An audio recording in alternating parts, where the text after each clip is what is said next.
जैसे ही अक्टूबर नवंबर आता है यानी विंटर की शुरुआत हो जाती है और हमारे जो रोज के प्लांट हैं बहुत ही तेजी से ग्रोथ लेना शुरू कर देते हैं। इस मौसम में आप चाहे तो इनकी कटिंग भी बहुत ही आसानी से ग्रो कर सकते हैं। तो चलिए जल्दी से हम हार्ड प्रूनिंग करने का प्रोसेस सीखते हैं। तो ये देख सकते हैं, ये है हमारा इंग्लिश रोज का प्लांट और इसी को मैं आपको हार्ड प्रून करके भी दिखाऊंगा और साथ ही साथ इसका अपडेट भी दूंगा।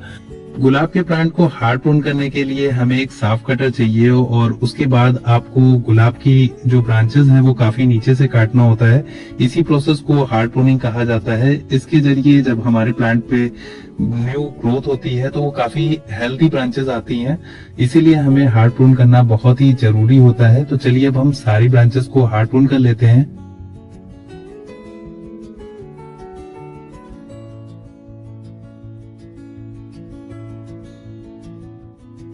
गुलाब के कटे हुए भाग पे फंगस से बचाने के लिए हम फंजीसाइड का पेस्ट तैयार करेंगे और इसके कटे हुए भाग पे फंजीसाइड का पेस्ट लगाएंगे, जिससे हमारा प्लांट काफी हेल्दी रहेगा और उसमें कई तरह के इन्फेक्शन नहीं होंगे। जिससे बचाने के लिए हम इनके सारे टिप पे इस पेस्ट को लगाएंगे।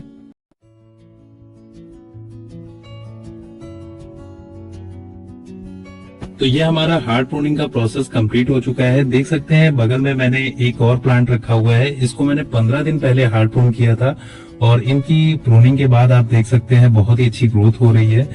तो इसी तरह से हमारा ये वाला भी रोज प्लांट अब ग्रोथ करना शुरू कर देगा।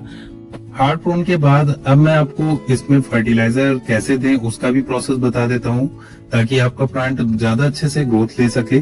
तो चलिए सबसे पहले तो हमें प्लांट के चारों ओर मिट्टी में अच्छे से गुड़ाई कर लेना है। गुड़ाई करने के बाद हमें मिट्टी में कुछ इस तरह से 3 से 4 इंच गहरा गड्ढा बनाना है साइड में, और फिर उसके बाद हमें लेना है अच्छे से डिकम्पोज गोबर की खाद। ये 1 साल पुरानी सड़ी हुई गोबर की खाद होनी चाहिए, तभी आपके प्लांट के लिए अच्छी तरीके से वर्क करेगी।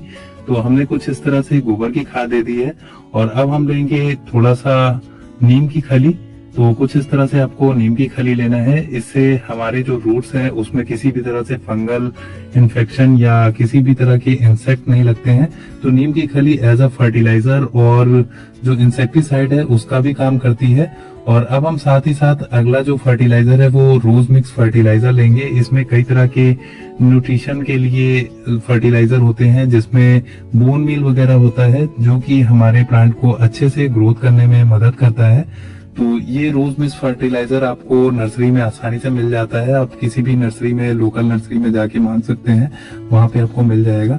तो यही काम हमें पॉट के दूसरे साइड भी करना है। तो इसी तरह से हम लगभग 3 से 4 इंच का गड्ढा इधर भी बना लेंगे और इधर भी वैसे ही सारे फर्टिलाइजर हम देंगे।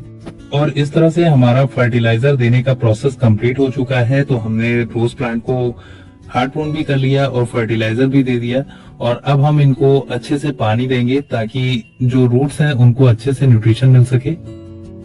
8वें दिन आप देख सकते हैं हमने जिस प्लांट की हार्ड प्रूनिंग की थी उस पे नई नई ब्रांचेस आना शुरू हो चुकी हैं। तो बहुत ही आसानी से इस मौसम में आपके प्लांट पे ग्रोथ होना शुरू हो जाती है जब इनको आप हार्ड प्रूनिंग करते हैं। बस आपको कुछ बातें ध्यान रखनी है जो कि मैंने बताया, कि इनको हार्ड प्रून करने के बाद इनके टिप पे जहां जहां आपने कट किया है वहां पे फंजीसाइड का पेस्ट लगाइए। अगर आपको फंजीसाइड नहीं मिलता है तो घर में अगर हल्दी पाउडर है तो उसका भी पेस्ट बना के आप लगा सकते हैं। बस हल्दी पाउडर का मैं यूज इसलिए नहीं करता हूँ कि वो ज्यादा देर तक इन प्लांट पे चिपका नहीं रह सकता है, तो इसीलिए मैं इन पे फंजीसाइड का पेस्ट लगाता हूँ ताकि ये ज्यादा दिनों तक इस ब्रांच पे लगा रहे और पानी डालने पे भी ये इस पे से हटे ना। तो जैसा कि आप देख सकते हैं हमारे कुछ रोज के प्लांट बहुत ही अच्छी ब्लूमिंग भी कर रहे हैं, और इन पे अच्छी फ्लावरिंग लेने के लिए हमें हार्ड प्रूनिंग करना होता है और उसके बाद अच्छे से फर्टिलाइजर देना होता है। फर्टिलाइजर देने से ही आपके प्लांट में बहुत ही अच्छी फ्लावरिंग होती है, अच्छे से प्लांट ग्रोथ करता है। हो सके तो आप अपने रोज प्लांट को वीक में एक बार नीम ऑयल का स्प्रे भी करिए, ताकि आपके प्लांट पे किसी भी तरह का कोई भी इन्फेक्शन ना लगे या रोग ना हो, जिससे आपके प्लांट की ग्रोथ अच्छी चलती रहे। तो फ्रेंड्स, रोज प्लांट को हार्ड प्रून करने का और साथ ही साथ इनको फर्टिलाइजर कैसे दें इस प्रोसेस का वीडियो आपको ये कैसा लगा? अगर वीडियो अच्छी लगी हो तो वीडियो को लाइक कीजिएगा, चैनल पे नए हैं तो सब्सक्राइब कीजिएगा। आज के लिए इतना ही, take care and bye bye.